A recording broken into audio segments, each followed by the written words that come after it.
Takk fyrir að koma. Ég heiti Helga Kristín og viðskiptaþróunarstjóri Jarðhitagarðs og erindi mitt heitir Tækifærin í Jarðhitagarði. Ég ætla að fara aðeins yfir hugmyndafræðina í garðinum, auðlindirnar á svæðinu, verkefnin sem eru þar nú og svo kynna 2 spennandi verkefni sem eru í vinnslu. Eins og þið heyrðuð í myndbandinu áðan, þá eru sjálfbærni, ábyrg nýting auðlinda og samfélagsleg ábyrgð samofin menningu onn. Þetta okkur sannarlega hjartans mál. Og þarna var líka komið inn á að hringrásin í rauninni hluti af okkar framleiðsluferli. Það kom upp hugmynd fyrir svona 10 árum síðan innan onn að það væri hægt að nýta auðlindirnar á svæðinu ennþá betur með því að bjóða fleiri aðilum inn á svæðið. Og þannig varð í rauninni jarðhitagarðurinn til. Þær auðlindir sem á svæðinu eru fyrir utan landsvæði tryggt aðgengi að orku. Þarna jarðhitavatn af ýmsu hitastigi, jarðhitagufa, hitaveituvatn, kalt vatn af ýmsu hita- og gæðastigi en það fullt af köldu, fersku, tæru vatni upp á Hellisheiði. Þarna eru gastegundir frá virkjuninni á borð við vetni og koltvísýring. Þarna aðgangur að Carbfix-aðferðinni og steinefni á borð við kísil. En af hverju kjósa fyrirtæki að staðsista sig í jarðhitagarði? Það eru ýmsir kostir sem fylgja því að vera upp á heiði, meðal annars bein tenging við virkjun, bæði raforka og jarðhitavatn. Og þarna byggist upp sameiginlegir innviðir sem auðvitað bara stækka eftir því sem samfélagi stækkar. Fyrir utan það, þá þarna aðgengi að hringrásarsamfélagi. Hvað meinum við með því? Það mikilvægt að vinna með fyrirtæki sem hugsa á svipaðan hátt og þú. Þarna eru fyrirtæki sem sjálfbærni og hringrásar hugsun eru þeim líka hjartans mál. Og það hljómar rosalega fallega að vera að tengja saman fyrirtæki, en það flækjustig sem fylgir því líka. Það tengja saman ótengda aðila með alls konar áskorunum sem því geta fylgt. Þannig að þar skiptir máli að samskipti og samstarf séu í öndvegi. Staðsetningin góð þó við séum upp á Hellisheiði. Maður aðeins 20 mínútur upp á Hellisheiði frá Reykjavík. Við 30-40 mínútur niður í djúpsjávarhafnir, annaðhvort í Reykjavík eða Þorlákshöfn og Keflavíkurflugvöllur í klukkutíma fjarlægð. Það mikil sérfræðiþekking á svæðinu. Fólk í virkjunum þekkir auðvitað bæði auðlindirnar á svæðinu vel og kerfi og þetta hefur nýst þeim fyrirtækjum sem á svæðinu vel. Bæði þegar þau eru að byrja smátt og gera sína fyrstu tilraunir, en ekki síður þegar þau eru að starta upp nýjum verksmiðjum með þeim áskorunum sem því fylgir. Og síðast en ekki síst það þetta tækifæri til vaxtar. Fyrirtækin hafa öll byrjað smátt og fengið tækifæri til að stækka og jafnvel stækka aftur. Bæði Vaxa og Climeworks hafa stækkað 2 svar innan Jarðhitagarðs. Það eru núna 4 fyrirtæki í Jarðhitagarði. Það Climeworks. Þau eru leiðandi á heimsvísu í kolefnisföngun úr lofti. Í sínum framleiðsluferlum þá nota þau jarðhitavatn sem leitt til þeirra frá virkjun. Eftir notkun þetta vatn sent upp í virkjun þar sem það notað aftur til að framleiða heitt vatn fyrir höfuðborgarsvæðið.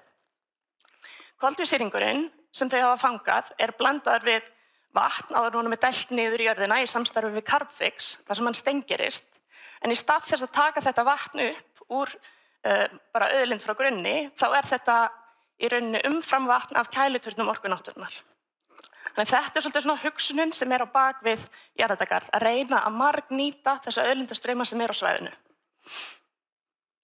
Climeworks byrjuðu árið 2017 með þessa einingu sem þið sjáu hérna vinstra megin sem heitir Arctic Fox. Byrjaði að gera tilraunir, opna svo Orka 2021 sem fangar 4.000 tonn af koltvísýringi á ári og fyrr í ár, í maí, opnuðu þau Mammoth sem stærsta kolefnisföngunarver í heimi. Mammoth, þegar það verður komið upp í fulla virkni, getur það fangað 36.000 tonn af koltvísýringi á ári. Við höfum einnig Vaxa Technologies. Þau hafa þróað einstaka tækni til sjálfbærar framleiðslu á smáþörungum. Og þessa smáþörunga Þessir smáþörungar, þeir eru meðal annars notaðir í fæðubótarefni, hafa bæði verið notaðir til fiskeldis og manneldis og svo eru einnig með afurðir eins og blátt litarefni, náttúrulegt blátt litarefni sem þeir hafa gert risasamningum. Vaxa byrjuðu einnig smátt, bara í gámum eins og þið sjáið þarna vinstra megin og hafa stækkað tvisvar. Þið sjáið framleiðsluna þeirra þarna í miðjunni sem var byggð í 2 hlutum og það er ótrúlega gaman að koma í heimsókn í fyrirtækinni í Jarðargarði. Þið sjáið hérna sáðu líka myndbandin á hann, þetta bleika kerfi. Þannig ég mæli með að við fáum tækifæri til þessa að kíkja upp á Heiði. Við höfum einnig geosilika. Þau framleiða fæðubótarefni úr jarðhitavatni. Þau í rauninni taka kísil úr jarðhitavatni sem áður hefur verið notað í virkjun og auka þar með verðmæti sem verða til á heiðinni án þess aftur að vera að taka upp frekari auðlindir. Þarna er einnig von sem er vetnisframleiðsla ON, þar sem að orka náttúrunnar styður við orkuskiptin, eins og Árni Hrannar nefndi áðan, þá höfum við stutt við raforkuvæðingu bílaflotans með uppbyggingu hleðslustöðva allt land og við erum einnig að styðja við orkuskiptin yfir í vetni og þessi stöð er reyndar lítil, hún getur framleitt 100 tonna vetni á ári en það nægir til þess að taka svona þetta fyrsta skref, það nægir til að fyrstu aðilarnir geta keypt sér vetnisbíla og byrjað að prófa. Og síðasta vetur var undirritaður samningur, þannig að Von mun framleiða vetni fyrir 7 til 8 vetnistrukka sem eru fluttir hingað til lands og þar með er boltinn farinn að rúlla. Mér langaði líka aðeins, við erum alltaf að tala um þessi tækifæri. Hvaða tækifæri erum við að tala um þegar við segjum að það er í rauninni óþrjótandi möguleika til að nýta auðlindirnar á heiðinni. Og mér langaði að segja ykkur frá einu sem við erum búin að vera að hugsa í mörg ár, örugglega 10 ár. Hérna sjáum þið mjög svo einfaldaða mynd af framleiðsluferli Hellisheiðarvirkjunar. Við erum með vinnsluvölu, tökum upp jarðhitavökva, hann er notaður í virkjuninni til að framleiða rafmagn og heitt vatn og eftir notkun er öllu jarðhitavatni dælt aftur niður í jarðhitageyminn. En það sem ég vil að þið taki eftir hér er að í niðurdælingunni þá er vatnið ennþá við 50 til 60 gráður. Þannig að með öðrum orðum það er ennþá hellingsvarmi og verðmæti í þessum vökva. Og þið getið ímyndað ykkur á lághitasvæðum og fyrir utan Ísland, þar sem fólk er svona að rembast við að ná upp varma, þá finnst fólki í rauninni galið að við séum að dæla þessu niður. En að það væri kjörið að nota þetta í einhvers konar verkefni, til dæmis baðlón. Og við erum að vinna í verkefni með Hveradölum, baðlón í Hveradölum. Þetta er hérna dalur í rauninni við hliðin á skíðaskálanum í Hveradölum, svona svo þið áttið ykkur aðeins á staðsetningunni. Og þar er verið að hugsa baðlón í þessari einstöku staðsetningu með sjálfbærni í öndvegi eins og önnur verkefni í jarðhitagarði. Og þetta er meðal annars fyrsta og eina lónið á Íslandi sem farið hefði gegnum umhverfismat. Það er búið að fara í gegnum umhverfismat með þetta baðlón. Og það er líka gaman að segja frá því að þetta er í fyrsta skipti í dag sem þessar myndir eru sýndar opinberlega. Þetta er komin svona frumhönnun, þannig ég ætla að sýna ykkur nokkrar í viðbót. Þetta er náttúrulega alveg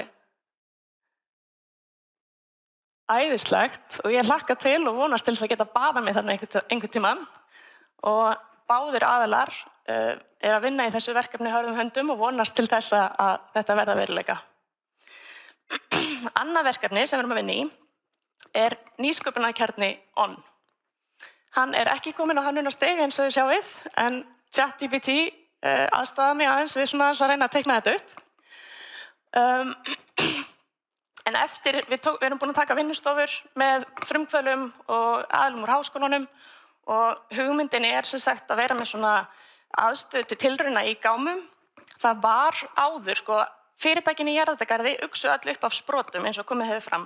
Það var gámasvæði bak við virkjun þar sem fyrirtæki fengu að gera tilraunir og fengu svo tækifæri til að vaxa upp í jarðhitagarði, en bara vegna breytts reksturs virkjunarinnar, að stækka í rauninni umfang virkjunarinnar á svæðinu, þá hefur verið tekin ákvörðun að flytja þetta inn í jarðhitagarð.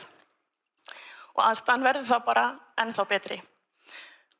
Þannig að fyrir utan þessa gáma yrði einhvers konar sameiginleg aðstaða þar sem að hægt væri að vinna, auðvitað taka kaffi og spjalla, er ekki alltaf það sem við talaðum í nýsköpun, alltaf er að drekka kaffi og deila hugmyndum og taka á móti fólki og hafa kynningar. Og við auðvitað höfum góða reynslu af því að styðja við nýsköpun. Við sjáum bara fyrirtækin í Jarðargarði og þar erum við, ef við tökum bara lausnirnar þeirra, er að vekja athygli á heimsvísu og gætu haft gríðarlega mikið að segja í baráttunni við loftslagsvandann. Og fyrir utan það þá hafa skapast í kringum þessi fyrirtæki 80 störf. Það eru 50 sem starfa hjá fyrirtækjunum og 80 ef afleidd störf eru tekin með. Þannig að þau eru líka að skapa bara efnahagslegan ávinning fyrir Ísland og vekja á okkur athygli. Þannig að í nýsköpunarkjarnanum, þar ætlum við að byggja upp bara aðstöðu fyrir háskóla og nýsköpunarverkefni og fyrirtæki til að þróa og prófa nýjar lausnir. Áherslan verður á orkutengda nýsköpun, sjálfbærni og áfram á hringrásarhagkerfið. Og við ætlum að reyna að vinna þetta hratt, þó svo að það sé ekki komnar teikningar, en það er stefnt á framkvæmdir næsta vor. En hérna er auðvitað samstarf lykilatriðið og Orka náttúrunnar leita núna bæði að verkefnum inn í Jarðargarð og eins samstarfsaðilum sem að vilja koma með okkur í þessa vegferð að styðja við nýsköpunarsamfélagið. Og við viljum auðvitað sjá nýsköpunarkjarnan blómstra þarna og við viljum líka sjá fleiri viðskiptavini inn í Jarðargarð og þar þetta er í rauninni ekki tæmandi listi. Mögulegir framtíðar viðskiptavini Jarðargarðs, þarna væri frábært að fá eitthvað vænt og grænt, landbúnað eða rækt, ferðaiðnað eins og til dæmis lón, einhvers konar vistvæna efnisframleiðslu, gagnaver, þörungarækt, einhvers konar rafeindatækni eða orkugeymslu, rafeldsneyti eða frekari föngun, nýtingu eða förgun á koltvísýringi. Þannig að tækifærin eru heldur betur endalaus og ég vil bara þakka ykkur fyrir að koma inn í dag og vona að við sendum ykkur út með svona fræ. Nú vitið þið af öllum möguleikunum og ég vona bara að þið hafið okkur í huga þegar verkefni og tækifæri koma upp. Því þetta í rauninni kemur okkur öllum til góða. Takk fyrir kærlega.